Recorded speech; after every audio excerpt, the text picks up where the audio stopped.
Good morning to you. Good morning to you. We're all in our places with sunshiny faces. Good morning to you. Good morning to you. Hi, welcome to Librarians and Cars Getting Coffee. I'm here with Lois, director of the Eastlake Library, and I hope you liked our intro. We both used to work with children doing story time, so we had to give a little shout out there to all the children's librarians. So welcome, thank you for joining us. Thank you for inviting me. And I think you need to buckle up, somebody needs to buckle up because it's smelling, but yeah, so thank you for being with us. So we are just gonna do a little tour of Eastlake, and Lois is gonna tell us all about Lois World. Okay. So anyway, first things first, I do have to ask you about your tattoo. Oh. Because there's a big misconception that librarians are stuffy and boring people, and you know, we need to shatter that Miss misconception. Lois has never been called stuffy and typical. And on my bucket list was that one of the things was that before I turned 70, I was going to get a tattoo.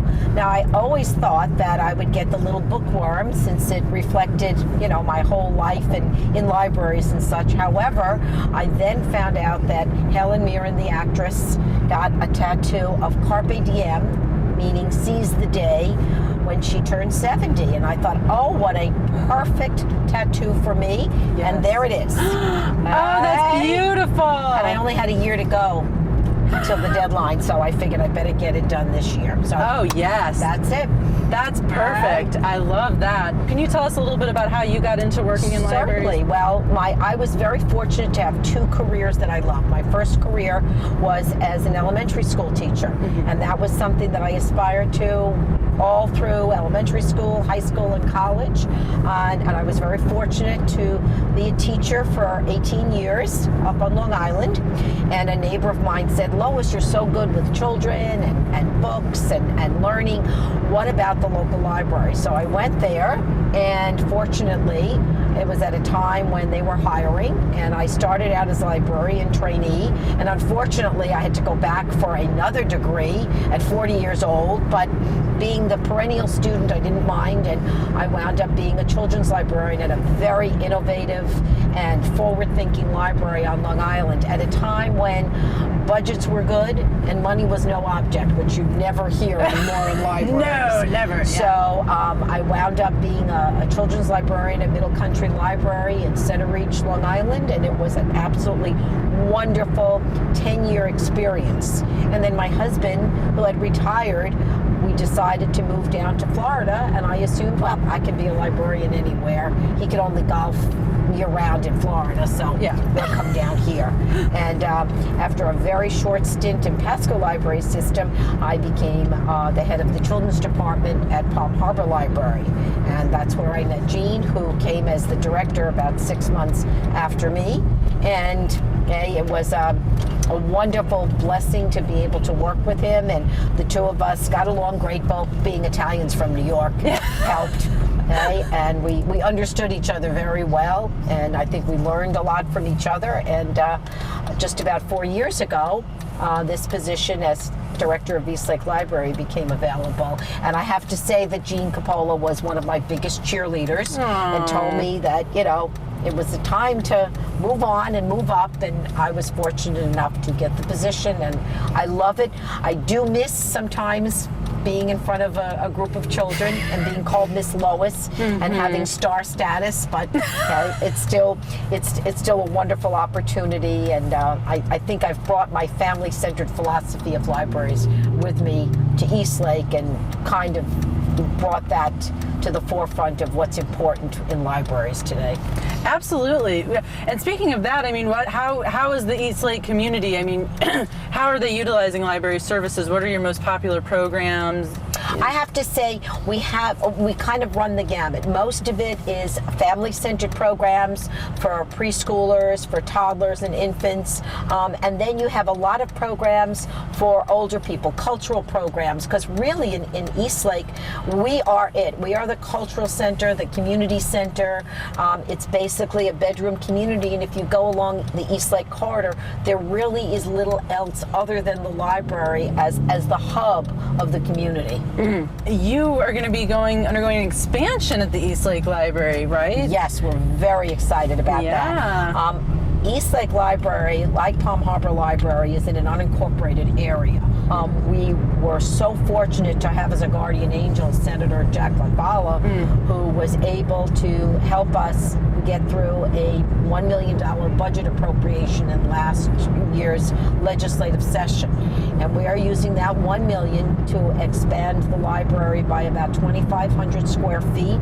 I think there's a lot going on. 2017 is a very exciting year, and we're really looking forward to making the necessary improvements.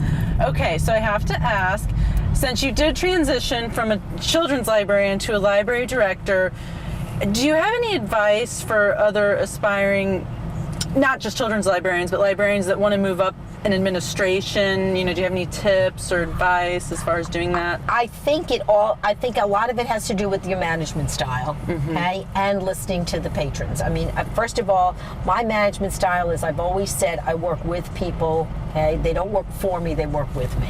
Okay? And anybody can come up with a good idea. I don't care if it's the facilities manager, I don't care if it's a shelver, a teen volunteer, okay? And we work together as a team. I also believe that, you have two groups that you want to serve. You want to serve your staff. You want to support them. You want to know that you want them to know that you have their back.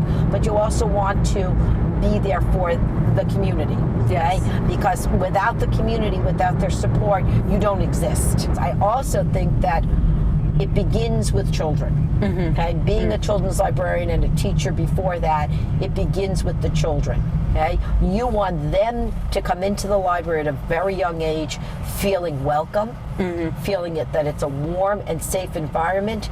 And by bringing the children in and providing them with a warm, safe, comfortable environment, you're bringing the parents in, you're bringing the caregivers in, you're bringing the grandparents in.